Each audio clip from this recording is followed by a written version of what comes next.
Hey everyone, thanks for tuning in to another episode of BiblioTech on Air. I'm Rosanna. I'm Ruby. And today we have a very special guest with us. Recently, as y'all know, we did our Libros and Libations program, and the book that was chosen for that was Loose at Midnight. And today we have the author of Loose at Midnight, Marisol Cortez. Thank you so much for joining us today. Thank you for having me. This is exciting. We're excited to have you. Yeah, definitely.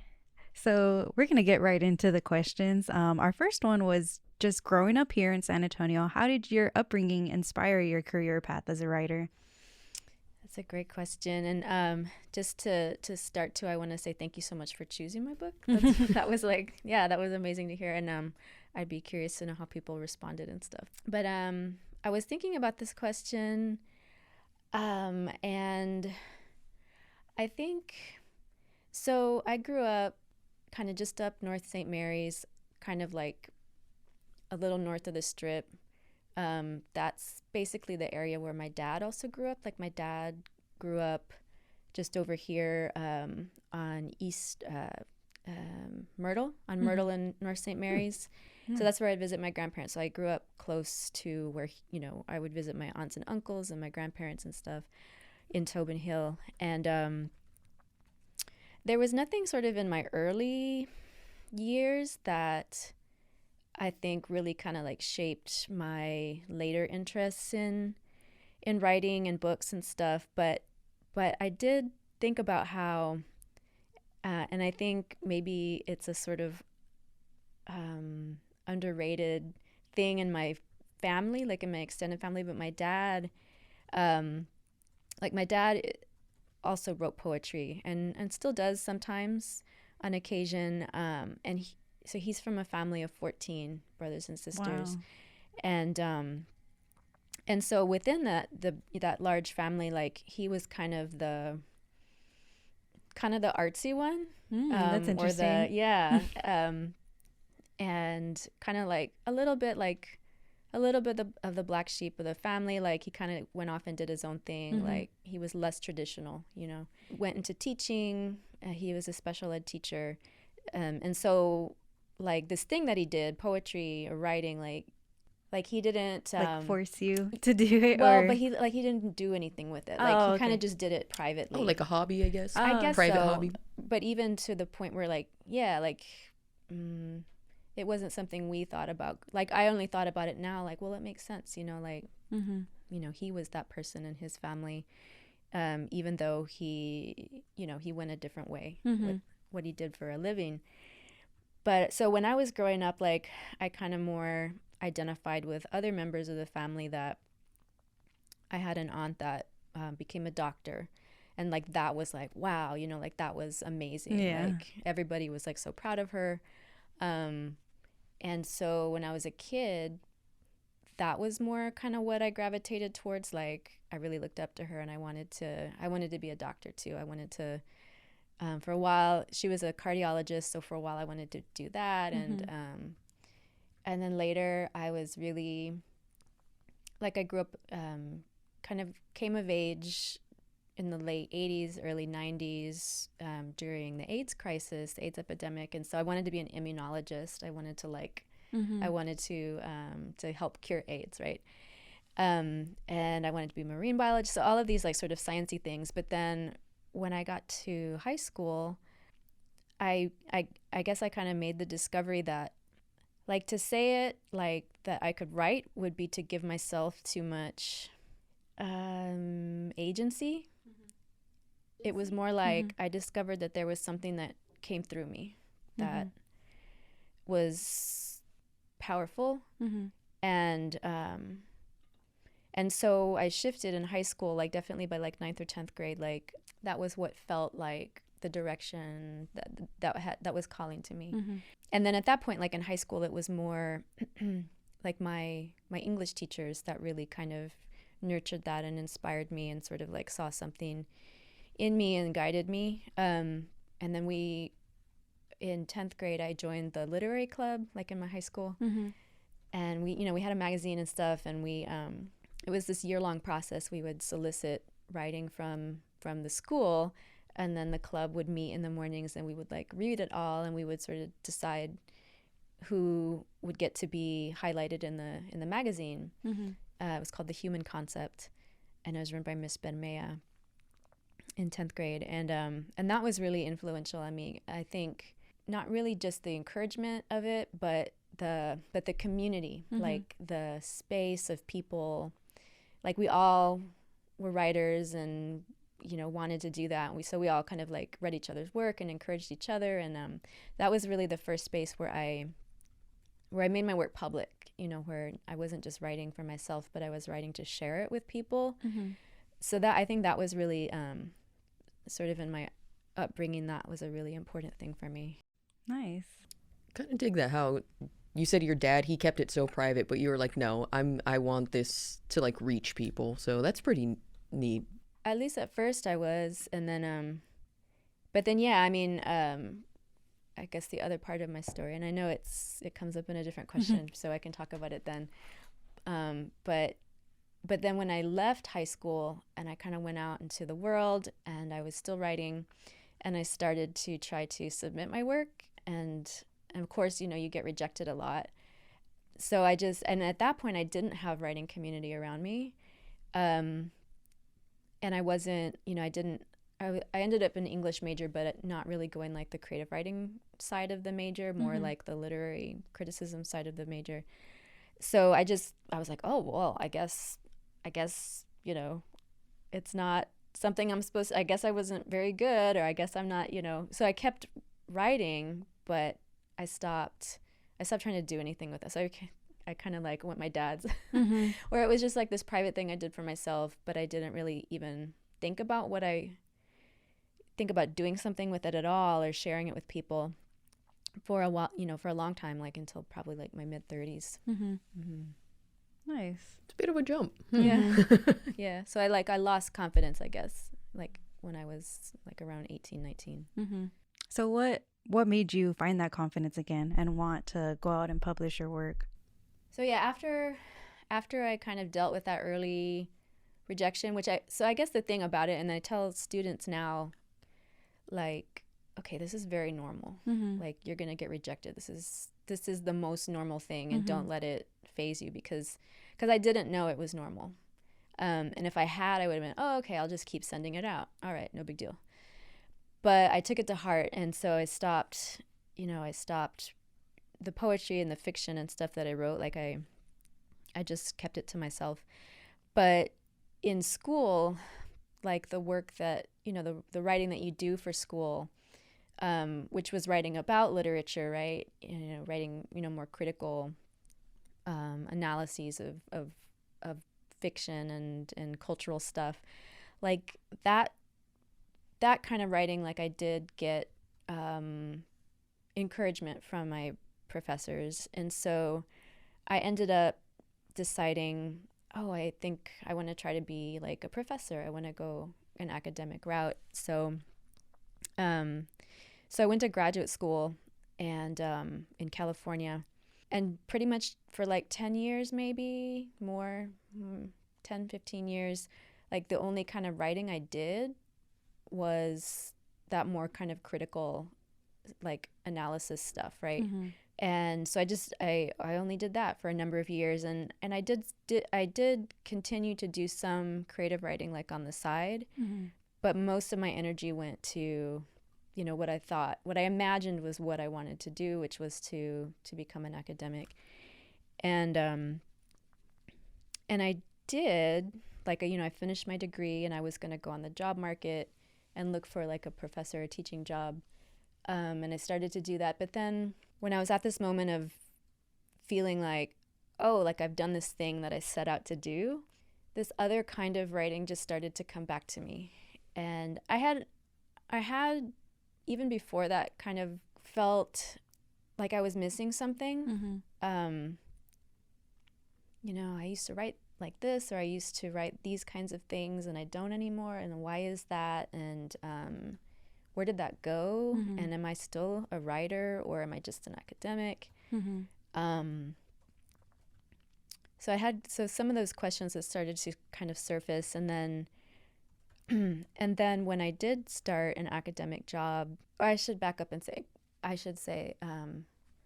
like before I took that position, I started working in the community, like as an organizer, and it really shifted how I thought about academia.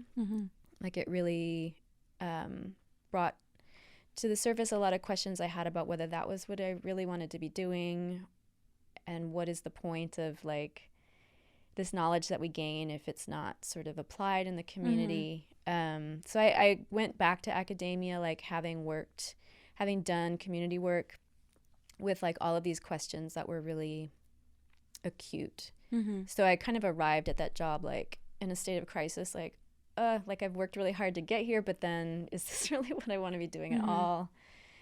And so kind of out of, and also I had I had met my current partner and my spouse, and had like that had really like, you know, I'd fallen in love, and so I just had all of these really I was like in a lot of overlapping crises, and out of those crises, this other voice just started coming back to me, and that became the novel. Like so I started writing that, and not even like it wasn't like a decision, it wasn't like, you know, it just started coming in.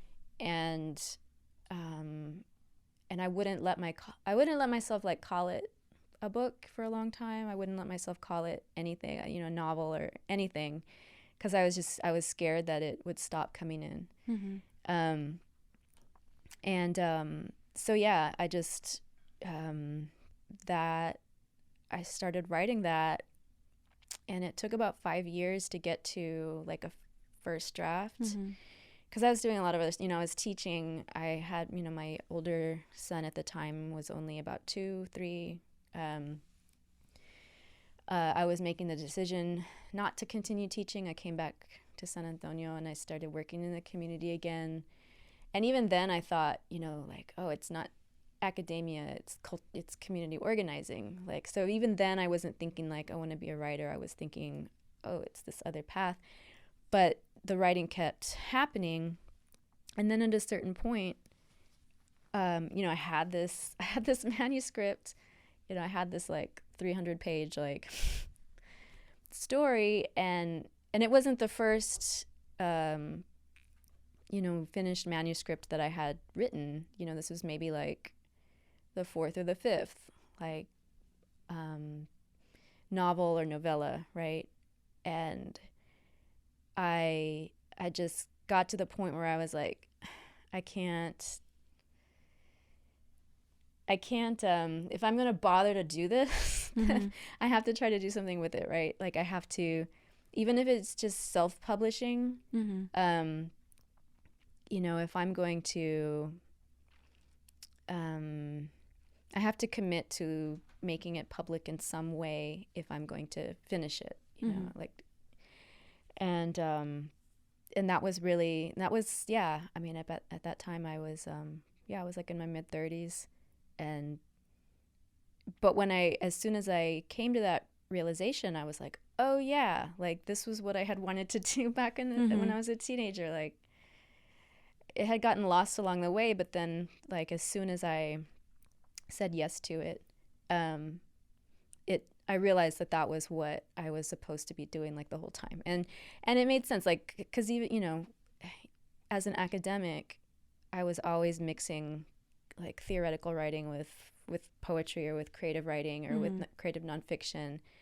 When I was an organizer, I was always trying to figure out like how can we write about these things in a way where it helps the organizing be more effective, right? Like, so writing was always there. It was always sort of like the constant across these other things I was trying to do. I just didn't put it together like in my mind that, oh, okay, that's what I'm supposed to be doing. I see. So you mentioned, obviously you grew up in San Antonio, but we wanted to ask, did you grow up on the west side of San Antonio? Because while we were reading your book, we realized that does that neighborhood hold a significance to you? Because like I said, we realized that the details were just really, we work on the west side, BiblioTech West on Zarzamora Street and Brady. So all the descriptions that you were talking about in your book, we were like, oh yeah, that's very descriptive. We know that. Yeah. We were just wondering, did you? I didn't, but my I have family roots in the west side. My grandparents on my dad's side grew up. I think my grandma was on like East Commerce or no West Commerce, and but then my grandfather grew up on Ruiz, and near the creeks. So so my dad would go when he would visit his grandparents would go. That's where they would visit. So and then when I came back to San Antonio, like, so we live now for the past 10 years. I've lived. It's not quite the west side. It's not quite the south side. It's like the Collins Garden neighborhood. And we will be back after these messages. Are you looking for something to read? Well, be sure to check out A Snake Falls to Earth by Darcy Little Badger. It's a story that weaves together indigenous folklore, science fiction, and LGBTQ plus themes. The story follows a Lipana Pache girl named Nina, who embarks on a journey through parallel worlds to rescue her missing father, exploring the intersection of cultural identity and otherworldly mysteries along the way. Be sure to head on over to Hoopla, where you'll find the audiobook, and cloudLibrary, where you'll find the ebook. And now we're back.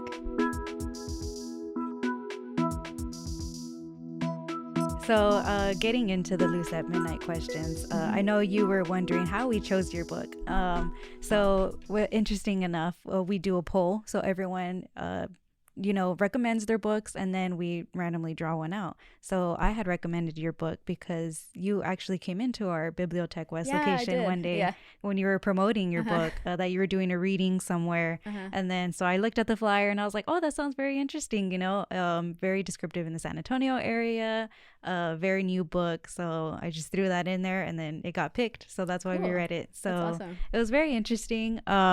We realized that you had a lot of the poetry was very deep in the book. So what made you make the transition from strictly poetry to writing a whole novel? And can you talk a little bit about why you chose to write this book in the style that you did? Because it reads almost like philosophical and poetic prose.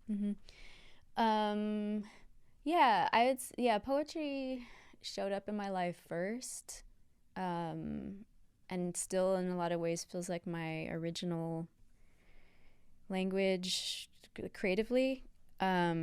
But even in high school, I started writing fiction. It was always like a lesser, like poetry's kind of easy, like it's fast. It comes out, it just kind of comes out, and it's easy to finish a poem. And fiction is harder, right? Because it's longer, and so there's but yeah, I mean, even in high school I started writing longer form stuff, short stories, and then in college I wrote a few really like longer stuff, not as long as Loose at Midnight, but like I would say novella length stuff. And but fiction, so it was always there, like alongside poetry, but I never had as much confidence in it as I did in the poetry because of some of the logistical like challenges of fiction. I didn't, with the exception of like a creative writing class I took in high school, like I didn't take any creative writing in college, and I think that could have helped a lot with like very practical things, like how do you revise a manuscript, because that would be where I would that would be the big pitfall for me, is I'd write this long thing and then I would start trying to revise it. I would just get overwhelmed. I'd give up. I'd be like, there's problems with this manuscript, and I don't know how to handle this. Like, so I would just keep revising and revising, and like it felt endless. And then I would just give up and like put it away and never do anything with it. So yeah, like I think with Loose, like it was clear that it was going to be prose, even though there is poetry in it. But and calling it, when it finally came out in its entirety, I knew I could call, it on some level, like I could call it like, I don't know, experimental memoir, or I could call it, but there was something about calling it a novel that it was like, it felt audacious, like, yeah, it's a novel and you're going to have to like encounter it that way. like it was sort of, I guess because partially in my mind, like to write a novel was like the most, like if you could do that, like, wow.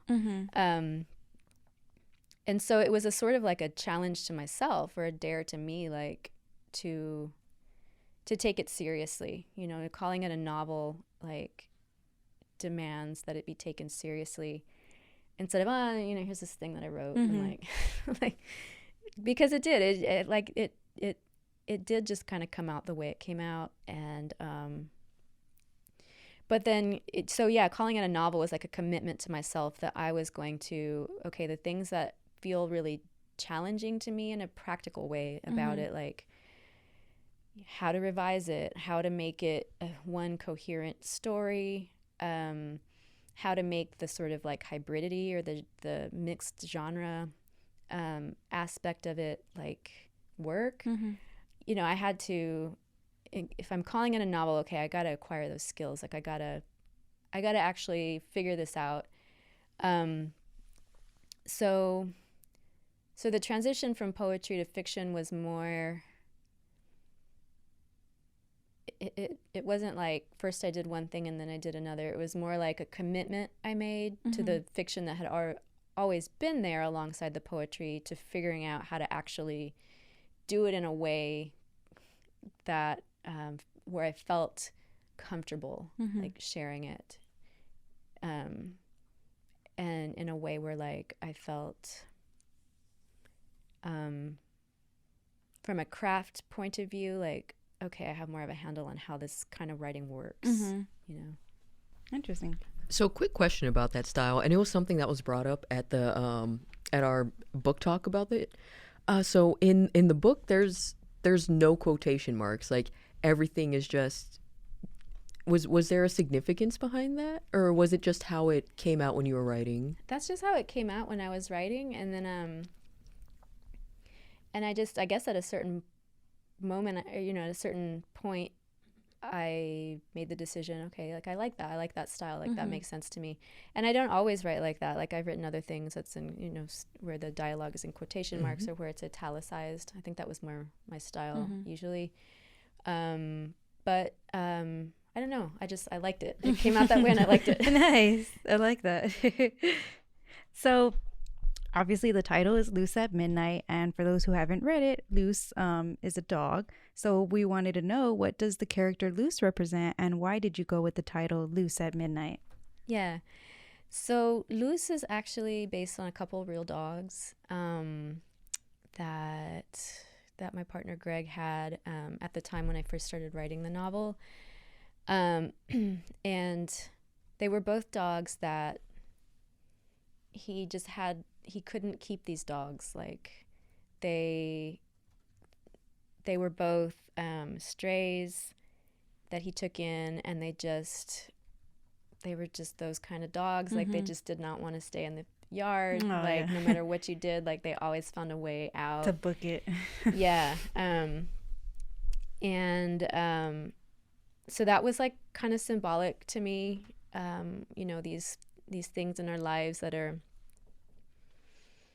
we try to hold on to, right?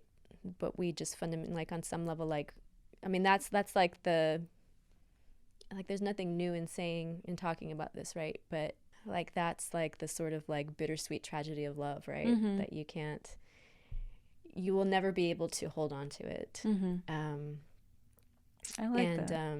So yeah, like on one level, like Luz is that sort of emotional energy of the story.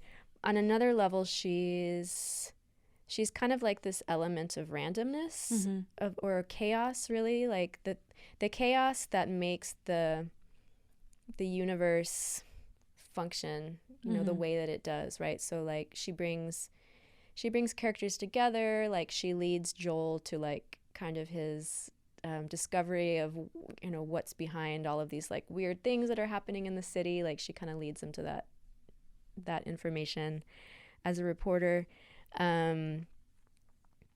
She's the sort of like mystery of why things happen the way they happen in the universe. But she's also, I think, like as a stray dog, and she's when Joel finds her, she's and this was true of one of the dogs, she's discovered kind of like coming out of a bush in Brackenridge Park after this really big storm. And the fictional license that I took in the story is that she was spontaneously generated, like in a lightning storm, which the storm itself was sort of meant to understand is like on account of climate change. These storms are getting like more and more intense. So she's this like creature that can't be controlled, right? Whose sort of like origins is this place in the city where I don't know if y'all know that part of Brackenridge Park's history, but it used to be that's where, like, before San Antonio became like a no-kill, went to no-kill policy for their stray animals. Like that's where all of the animals would go, like to be euthanized, to be killed. And so in that way, she also represents like all of the marginalized of the city. That the city tries to.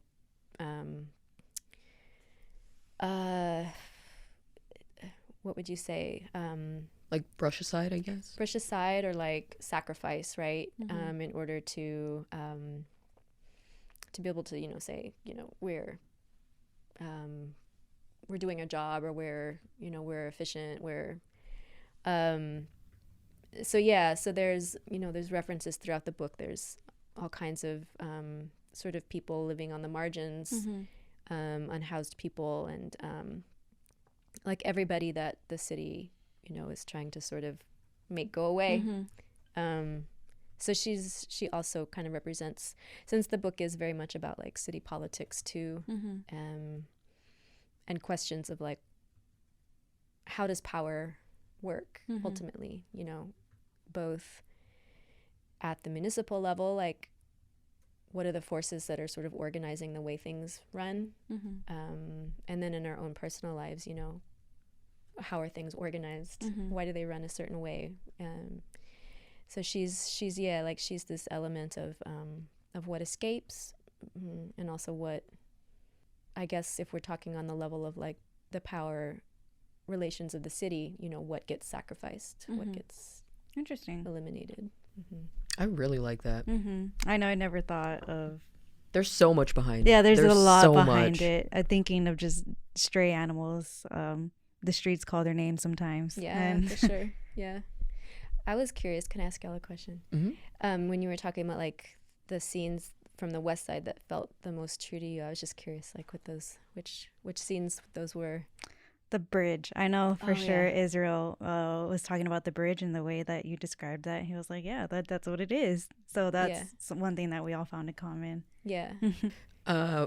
For me, it wasn't necessarily an area you described, but it made me think of something else a friend of mine in the past said, that you said the gateway to the West Side. And the way she said her and her family described, like for them, where the West Side started, they said right there where Crystal's Cafe is, as soon as you pass that, you're on the West Side. That's like our official, like, okay, we're on the West Side now. So that's what it made me think of. I'm like, there's just, everyone has their own, thinking, their own like mental borders. So I just thought that was like really neat. Yeah, cool. Thank you for sharing that with me. Yeah. And so obviously, like we talked about, the book centers around a love story and climate change. So how important was it for you to have these two elements together in one book instead of separating them and making them two completely different stories? Yeah, I think there's definitely a tension in the book between those two stories, and you have to wait. I make the reader wait. You don't really get you get sort of hints that the love story is coming, but you don't really get it until like the second half, right? And when I thought about, when I was like sort of in the revision phase, I was like, shouldn't it be more integrated? And then I was like, no, like I really want people, like, that story of the relationship and the questions that get raised about desire, I felt like they couldn't be understood until you understood the political story, because they came out of the political, you know, like that relationship came out of these movements, right, where people are organizing to try to shift power, like in this very material sense, political sense of city politics. And so yeah, there's a way that you can't understand the love story without understanding like the story of San Antonio and its politics, but vice versa too. Like, you can't understand the city politics without understanding sort of like the relationships, multiple relationships, not just the main one in the story, but because a lot of what that work is to me, and what makes that work so has been such a meaningful part of my life is all of the relationships that form, you know, between people that are in struggle together. And so in a lot of ways, like, even the political story of in that novel is a collection of these little stories of people that I know and love, or funny things that happened, you know, or just the story of like relationship tension, you know, tensions between organizations, tensions within organizations. Like, it's just very complicated. Like, you know, you're on one side of a thing, it feels like fighting, you know, the powers that be, but then on your side there's all of these complicated like relationships. And so for me, like, both of those things had to be there for the, you know, it wouldn't, you couldn't separate those. Like, you can't have one without the other. Yeah, it makes sense. Before reading the book too, when I was reading the reviews to get a little sense of what the book would have been about, there was one that I read who someone described that, it's like it's talking about love, you know, the love in the relationship, you know, the love for the environment, the love for San Antonio, and the love for everything, you know, they all do go together because she's just talking about love. So that's that really stood out to me. Yeah. So jumping into pretty much our last question, do you have any future projects coming up that you would like to share with us or can share with us? Yeah. Let's see. So right now I'm excited. I have a poetry manuscript that's going to be coming out called The Bird Church.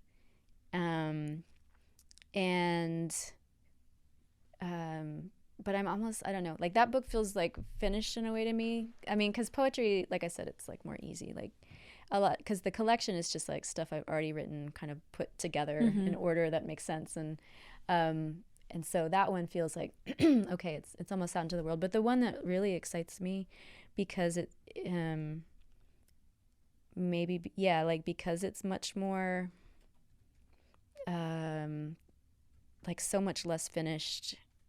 And like, in a similar way to Loose, like, it's a big, challenging, like, how am I going to do this? Can I do this? Am I going to be able to pull this off? Like, kind of project. But I want to write the story of my grandmother, of my dad's mom, who had a really interesting background, like very, very unique background, it seems to me. But she, like, from what we can tell, and partially, you know, it's a story about family secrets, you know, the silences within families, like what doesn't get shared, what doesn't get passed on. So, like, she took kind of like the story of her ancestry, her family, like, pretty much she died with it. Like, she didn't want to talk about it. And only after she died, like, did that huge family of, like, brothers and sisters start to try to, and even then, like, not even everybody, like, only a couple like wanted to sort of, like, try to figure out, like, who was my mother. But she, we think from the records that her father was a Jewish refugee from at the time would have been Russia, I think, and now it's Poland, to Veracruz, Mexico. And they came over, her dad and his brother came over and spent some time in Mexico, and then eventually they traveled north, and then they came to San Antonio. And but we don't really know much about who her mother was. Like, we don't know. Yeah, there's a lot we don't know. But I think it's just like this mystery. Yeah. With all of these sort of genealogical documents sort of pointing in different directions. But she, she came to the West Side when she was, I think, about 11, 12, 13, with her mom, or who we thought was her mom, like may not have been her biological mom. And yeah, the two families basically, her dad started a new family, like with a Jewish woman, and then, she grew up and became Chicana, basically Mexican American, and they lived not too far away from me. I mean, just over here, like literally where we are in this neighborhood. Like, they lived, not super far away from each other. But my dad and his brothers and sisters grew up not knowing anything about their grandfather, or that he lived just down the street. Yeah. And so in this figure of my grandmother, like, we don't think about histories of Jewish migration in Mexico, right? Like, and, we think of that history, people went to New York City. And we think of these histories of migration, both Mexican and Jewish, as totally different. But in the figure of my grandmother, like, they came together, and but she never talked about it. And so yeah, it's I want to do some of the, it'll be like more of like a historical novel, because I want to try to understand, like, who were those ancestors, and like what was that story. And there's a lot of research I have to do, but yeah, so it'll be a multi-generational historical novel, like about her story. Nice. Very interesting. That sounds fascinating, especially like something that's kind of prevalent in Latino culture, especially like older Latino, like the generations, because of like trauma and just events that they went through. Like, there's some, maybe grandparents or parents who will just shut it down, like, y mira, ¿qué te pasó? Y no quiero hablar de eso, eso no se habla, Right. They take it to the grave. Yeah, so Yeah. that's going to be an interesting So that's read. interesting that you're going to unravel all that with the historical part in it as well. Sounds like a telenovela, but with some accurate facts. Yeah. The one of the epigraphs is, "We don't talk about Bruno." Oh, nice. Exactly, right? That's good. Love it already. Awesome. Yeah. So something that we like to end all of our podcasts with each whoever we're interviewing, we ask the same question, because we are a library and we want to know what you are currently reading. That's such a good question. So right now I'm teaching at UTSA. So basically, like, all I'm reading is the stuff that I'm making the students read. But I like to set up my classes to assign stuff that, like, has been in my bookshelf or my nightstand for like a really long time, and I haven't been able to get to it. So yeah, like, and when I like to read a lot of what my contemporaries are up to. So people that are sort of writing, that are local writers, that are from here, that are like, what is I read their poetry books, I read their novels and stuff. I'm teaching one class that's Borderlands eco-criticism, and so in that class we're reading right now Darcy Little Badger's A Snake Falls to Earth. She's a Lipan Apache writer from South Texas, science fiction fantasy author, and that book is a YA, so I would recommend it for young folks. And I'm reading Kamala Platt's poetry collection, Gravity Prevails, which is another, she's my pressmate. She's a friend, and that book was also published by Flower Song. And what else are we reading this semester? We are reading, Jasmine Mendez's Aniana del Mar jumps in. which is also YA, more like middle grades. It's a novel in verse, so also kind of like a hybrid genre book. And then in my other class is post-colonial and decolonial literature. So, but I teach it as a speculative fiction class. So we're reading a lot of Octavia Butler. We're reading Kindred right now, and we read Parable of the Sower. And Ernest Hogan, who's like the father of Chicano sci-fi. We're reading his book High Aztec, which is like, it's pretty funny. It's like pretty trippy, because it's kind of like steampunk, like Chicano, like LA. It has to be read to be like understood fully. And then we read an anthology of Two-Spirit and indigiqueer science fiction and fantasy called Love After the End. So yeah, I'm reading a lot of stuff. Awesome. Sounds like it. Yeah. Oh, man. But that's such a good way to incorporate what you kind of want to read into your class, as well as giving, these authors exposure, because your students might vibe with it and be like, I like me that. check more things out from them. Yeah, exactly. Dig that. Well, with that said, that pretty much is the end of our interview. So again, Marisol, thank you so much for joining us today. This was such a good conversation. And of course, make sure y'all check out Loose at Midnight. It is available on cloudLibrary and Hoopla. And stay tuned to, all the other projects coming up, because they sound so exciting. Thank you. It's such a big honor to be with y'all. And thank you for the work that you're doing in the community. It's important. Thank you. You Thank too. you. Well, once again, I am Rosanna. I'm Ruby. And we'll catch y'all on the next episode.